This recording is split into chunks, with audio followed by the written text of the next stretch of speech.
आज के क्लास में हम लोग क्लास 8 के घन और घनमूल के बारे में पढ़ेंगे।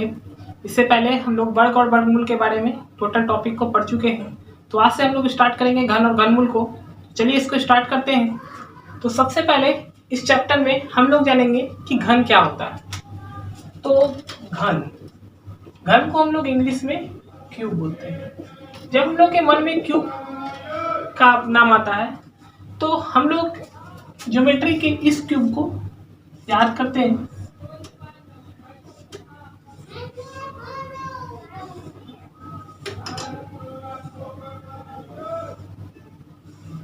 हम लोग इस क्यूब के बारे में जानते हैं, लेकिन हम लोग आज जो क्यूब के बारे में पढ़ेंगे वो जब किसी नंबर को उसी नंबर से 3 बार मल्टीप्लाई करते हैं तो जो रिजल्ट मिलता है उसे हम क्या बोलते हैं, क्यूब।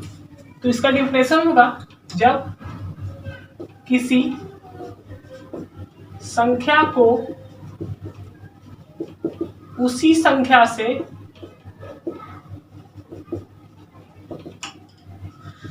3 बार गुना किया जाता है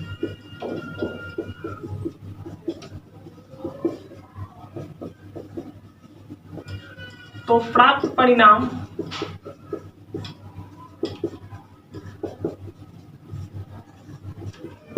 उस संख्या का घन कहलाता है।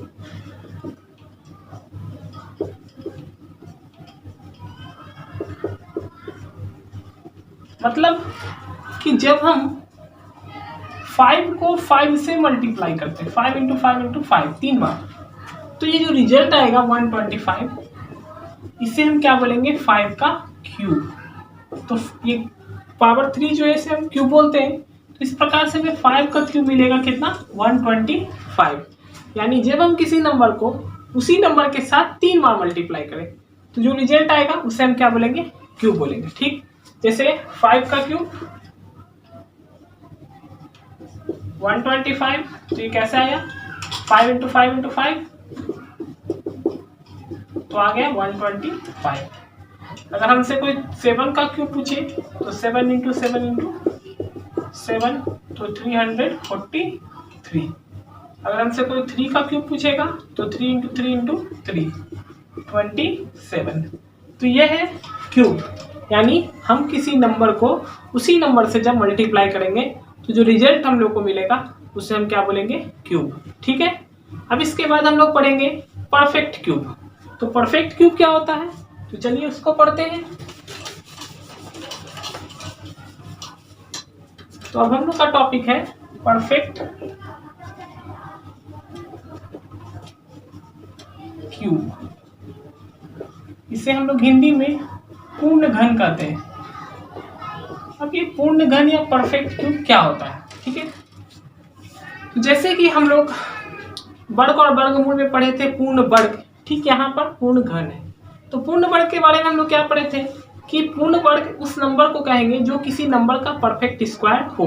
जैसे हम लोग जाने थे कि 4 एक परफेक्ट स्क्वायर था, पूर्ण वर्ग था। तो उसी प्रकार से जैसे हम जानते हैं कि 1 का क्यूब क्या होता है, 1, तो ये 1 जो है वो क्या है, पूर्ण घन है। क्या है, पूर्ण घन। ठीक, उसी प्रकार से 2 का क्यूब होता है 8, तो 8 भी क्या है, पूर्ण घन है। ठीक है, 3 का क्यूब 27, ये भी एक पूर्ण घन है। तो इस प्रकार से पूर्ण घन का डेफिनेशन होगा कि कोई एक ऐसा नंबर जो किसी नंबर का क्या हो, क्यूब, उसे हम क्या बोलेंगे, पूर्ण घन। तो इस प्रकार से इसका डेफिनेशन होगा, वैसा संख्या जो किसी संख्या का घन हो, घन मतलब क्यूब हो, उसे हम पूर्ण घन कहते हैं। यानी जिस तरीके से भी हम लोग समझे कि 1 का क्यूब 1 होता है, 2 का क्यूब 8 होता है, 3 का क्यूब 27 होता है, तो ये जो 1, 8, 27 या फिर 64, 125, 216, ये सब जो नंबर है इसे हम क्या बोलेंगे, पूर्ण घन कहेंगे।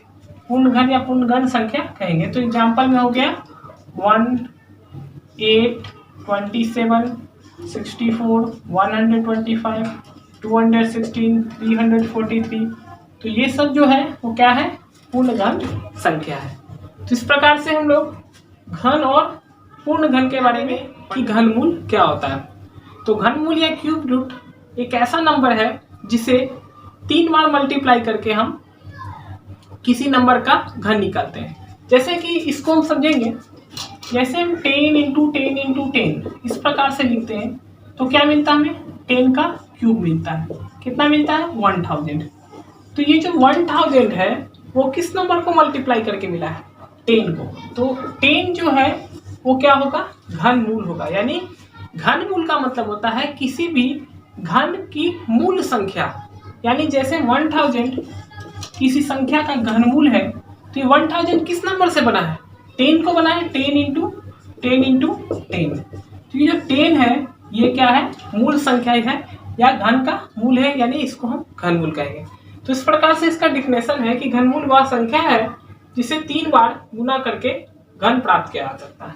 जैसे हम लोग 10 इंटू 10 इंटू 10 किए तो इसका 10 का घन मिला, क्या मिला, 1000। तो ये जो 10 है वो क्या है, 1000 का घनमूल है। ठीक है, घनमूल को हम लोग इस प्रकार से इंडिकेट करते हैं।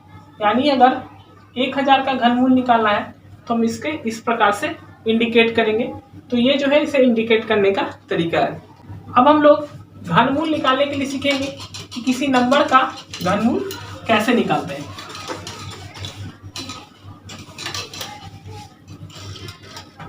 तो सबसे पहले घनमूल निकालने के लिए हम लोग विधि पढ़ेंगे, अभाज्य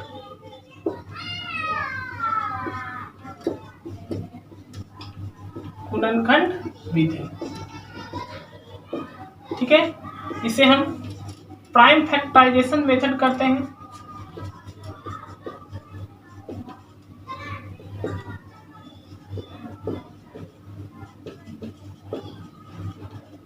तो इस प्राइम फैक्टराइजेशन मेथड के द्वारा जो है हम वर्गमूल किसी नंबर का बहुत आसानी से निकालेंगे। तो चलिए एक एग्जांपल लेते हैं। हमारा एग्जांपल है फर्स्ट 216। अब इस 216 का हम लोग को क्या निकालना है, घनमूल। तो हम लोग क्या करेंगे, इसका अभाज्य गुणनखंड करेंगे। तो 216 सबसे पहले इसे 2 से डिवाइड करेंगे 108 टाइम में, फिर 2 से 54 टाइम में, फिर 2 से 27 टाइम में, फिर 3 से 9, 3 से 3 और 3 से 1। इस प्रकार से 216 को हम कितना लिख सकते हैं, 2 into 2 into 2 into 3 into 3 into 3। तो जैसा कि हम लोग वर्गमूल में पढ़े थे कि हम लोग 2-2 का ग्रुप बनाते थे, लेकिन यहाँ घनमूल में जो है वो 3-3 नंबर का ग्रुप बनेगा। तो हम लोग इसे 3-3 नंबर का ग्रुप में बनाएंगे। ठीक है, क्योंकि घन जो होता है वो किसी नंबर को 3 बार मल्टीप्लाई करके निकलता है। तो ठीक इसी प्रकार से 216 किसी नंबर का घन है, वो इसे 2 into 2 into 2 into 3 into 3 into 3 करके निकला है। तो यहाँ से 3 का पेयरिंग होगा, इसमें से हम एक नंबर को बाहर निकालेंगे और यहाँ से 1। तो इस प्रकार से हम लिख सकते हैं कि 216 का घनमूल क्या होगा। तो हम लिख सकते हैं कि 216 का घनमूल हो जाएगा हमारा 3 2 जा 6। तो इस प्रकार से हम लोग बहुत आसानी से घनमूल को निकाल लेते हैं। अब इसके बाद हम लोग एक और क्वेश्चन को देखेंगे। अब हमारा घनमूल निकालने के लिए एक और क्वेश्चन है जो है 3375 और इसका हम लोग को घनमूल निकालना है। ठीक है, का घनमूल बताएं। तो इसका हम लोग घनमूल कैसे निकालेंगे, फिर प्राइम फैक्टराइजेशन मेथड का यूज करेंगे।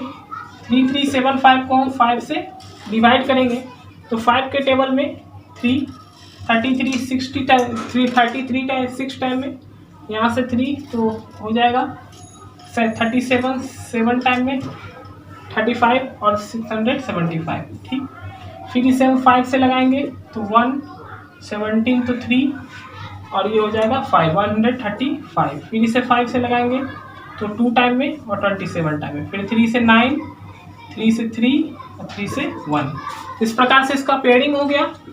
तो 3375 को हम क्या लिखेंगे, 5 into 5 into 5 into 3 into 3 into 3। तो ये ग्रुप बन गया 5 इंटू 5 का और 3 इंटू 3 का। अब हम लिखेंगे 3375 का घनमूल क्या होगा, तो 5 इंटू 3, यानी इसका घनमूल कितना हो गया 15। तो हम लिख सकते हैं 3375 का घनमूल हो गया 50। तो इस प्रकार से हम लोग अभाज्य गुणनखंड विधि से किस प्रकार से किसी नंबर का घनमूल निकालेंगे ये हम पढ़ लेते हैं। अब हम लोग पढ़ेंगे कि अगर किसी नंबर को पूर्ण घन नहीं बन पा रहा है तो उसे पूर्ण घन बनाने के लिए किस नंबर से मल्टीप्लाई करें या डिवाइड करें, तो इसके बारे में हम लोग पढ़ेंगे। तो अब हम लोग पढ़ेंगे कि कोई भी नंबर है और वो अगर परफेक्ट क्यूब नहीं है तो उसे किस नंबर से मल्टीप्लाई करें या डिवाइड करें कि वो पूर्ण घन या परफेक्ट क्यूब बन जाए।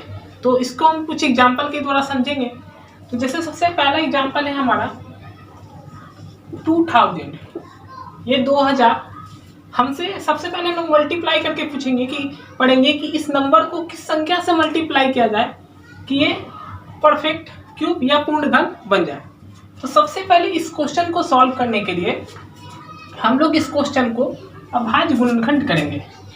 तो 2000 का जब हम अभाज्य गुणन करते हैं तो ये 1000, फिर 2 से 500, फिर 2 से 250, 125, 5 से 25, 5 से 5 और 5 से 1। यहाँ देखते हैं कि 2000 में ये 3 2 का ग्रुप बन रहा है, ये 3 5 का ग्रुप बन रहा है, लेकिन इस 2 का ग्रुप नहीं बन रहा है। तो जो इस 2 का ग्रुप नहीं बन रहा है तो इसके ग्रुप को पूरा करने के लिए जिस नंबर की हमको ज़रूरत है उसी नंबर से हम 2000 को मल्टीप्लाई करेंगे। तो जैसे हमको इसके ग्रुप बनाने के लिए 2 का कमी है तो ये हम 2 × 2 यानी 4 से जब हम इस नंबर को मल्टीप्लाई कर देंगे तो यह क्या बन जाएगा, पूर्ण घन संख्या बन जाएगा। तो इस प्रकार से इसको हम कितना से मल्टीप्लाई करेंगे, 4 से, और 4 से मल्टीप्लाई करने के बाद ये नंबर जो है वो क्या हो जाएगा, पूर्ण घन बन जाएगा। अब हमारा एक और एग्जांपल है 6912। अब इस 6912 को हम कितनी से मल्टीप्लाई करें कि ये जो है एक परफेक्ट क्यूब बन जाए। इसको बनाने का तरीका हम लोग जानते हैं कि सबसे पहले हम इसको क्या करेंगे, अभाज्य गुणनखंड करेंगे। तो 2 से इसे लगाएंगे 3 टाइम में, 4 टाइम में, 5 टाइम में और 6 टाइम में, फिर 2 से 1728 टाइम में, फिर से 2 से लगाएंगे तो 864 टाइम में, फिर से 2 से लगाएंगे 432 टाइम में, फिर 2 से 216, 2 से 108, 2 से 54, 27, 9, 3, 1। तो ये एक ग्रुप बना, ये दूसरा ग्रुप बना, ये तीसरा ग्रुप बना, और ये 4 जो है 2 × 2 ये ग्रुप से इसका ग्रुप 3 का ग्रुप पूरा नहीं हो रहा। तो इस ग्रुप को पूरा करने के लिए हमको कितना घट रहा है, 1 2 घट रहा है। तो हम इस नंबर को 2 से मल्टीप्लाई जब करेंगे तो ये परफेक्ट क्यूब बन जाएगा। तो इस प्रकार से हम लोग पढ़ते हैं कि किसी नंबर को कौन से नंबर से मल्टीप्लाई करें कि ये परफेक्ट क्यूब बन जाएगा। अब हम लोग पढ़ेंगे कि किसी नंबर को किस नंबर से डिवाइड करें। तो अब हम लोग पढ़ेंगे कि ये दिए हुए नंबर को किस नंबर से डिवाइड करें कि रिजल्ट जो है वो परफेक्ट क्यूब या पूर्ण घन हो जाए। तो इसके लिए भी हम लोग अभाज्य गुणनखंड मेथड का यूज करेंगे, लेकिन इसमें कंडीशन ये होगा कि जो नंबर हम लोग के पास एक्स्ट्रा बचेगा हमें उस नंबर से उस नंबर को भाग करना होगा। देखते हैं एग्जाम्पल के साथ। सबसे पहला एग्जाम्पल है 4000। तो इस 4000 को हम लोग अभाज्य गुणनखंड विधि द्वारा सॉल्व करेंगे, इसे तोड़ेंगे।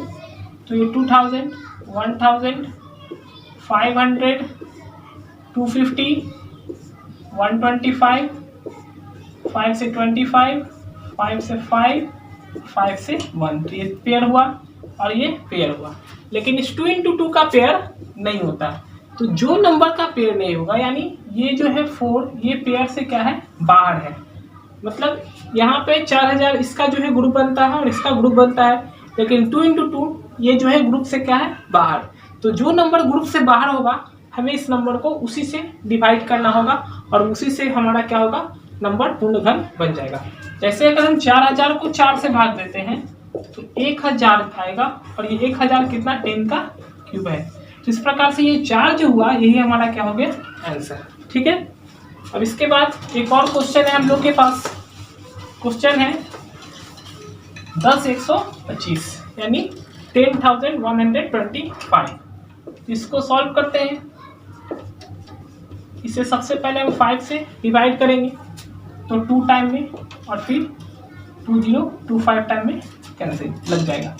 फिर इसे 5 से लगाएंगे तो 4 0 5, फिर 5 से 81, फिर 3 से 27, फिर 3 से 9, फिर 3 से 3 और 3 से 1। तो ये ग्रुप है 3 into 3 का, ये 5 into 5 का। लेकिन ये जो 3 है ये आउट ऑफ ग्रुप है, यानी ग्रुप से बाहर है। तो हम इस नंबर को 10,125 को हम 3 से डिवाइड करेंगे तो ये क्या होगा, परफेक्ट क्यूब बन जाएगा। तो इस प्रकार से आज की क्लास में हम लोग घन और घनमूल के इंट्रोडक्शन के बारे में जानते हैं। उसके बाद आवाज गुणनखंड विधि से किस प्रकार से घनमूल निकालेंगे उसको पढ़ते हैं। तो उम्मीद है कि आपको ये क्लास अच्छा लगा हो। इस क्लास से रिलेटेड अगर आपको किसी प्रकार का प्रॉब्लम हो तो आप हमको कमेंट करके बता सकते हैं। आपको ये क्लास अच्छा लगा हो तो इस क्लास को लाइक करें और चैनल को सब्सक्राइब करें।